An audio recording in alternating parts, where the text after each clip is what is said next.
அவர் உள்ள நுழைஞ்ச உடனேயே பெண்கள் கிட்ட நடந்துகிட்ட விதம், குறிப்பா அவர் எனக்கு தான் கோமாளியா வந்தாரு, வந்த உடனேயே என் தோள் மேல கை போடுறது, சுனிதா கிட்ட போய் சுனிதா அப்படின்னு கத்துறது. விஜய் டிவியின் பிரபல நட்சத்திரங்களுக்கு இடையேயான மோதல் இப்போது ஒரு ஆக்ஷன் படம் போல அடுத்தடுத்த திருப்பங்களுடன் நகர்ந்து கொண்டிருக்கிறது.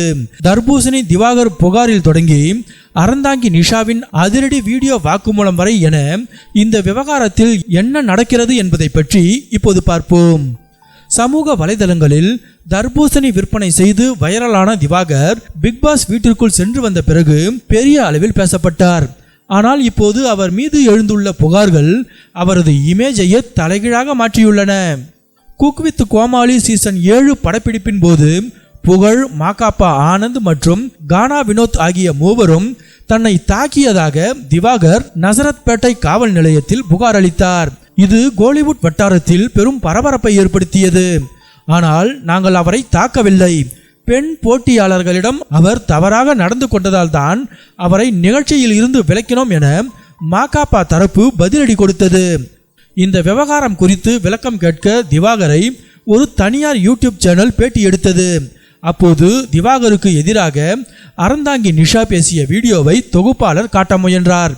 இதை கண்டதும் ஆத்திரமடைந்த திவாகர் பேட்டியே வேண்டாம் என பாதியிலேயே எழுந்து சென்றதோடு அங்கிருந்த கேமராவையும் உடைத்து சேதப்படுத்தினார்.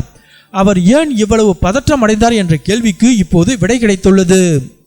பிரபல பிக்பாஸ் விமர்சகர் ஜோ மைக்கேல் பிரவீன் தனது சமூக வலைதள பக்கத்தில் நிஷாவின் வீடியோவை பகிர்ந்து சம்பவம் லோடிங், உன் கதை முடியும் நேரம் இது என மிக காரசாரமான கேப்ஷனுடன் பதிவிட்டுள்ளார்.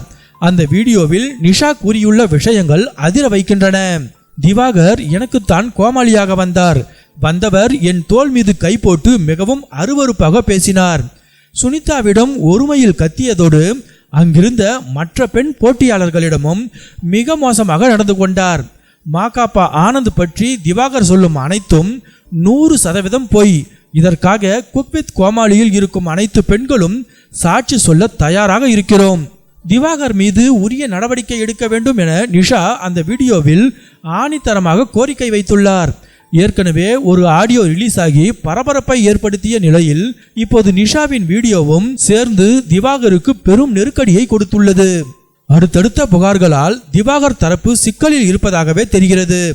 மனிதாபிமானத்தை போற்றும் ஒரு ரியாலிட்டி ஷோ செட்டில் இப்படி ஒரு மிஸ்பிஹேவியர் நடந்திருப்பது ரசிகர்களிடையே பெரும் அதிருப்தியை ஏற்படுத்தியுள்ளது.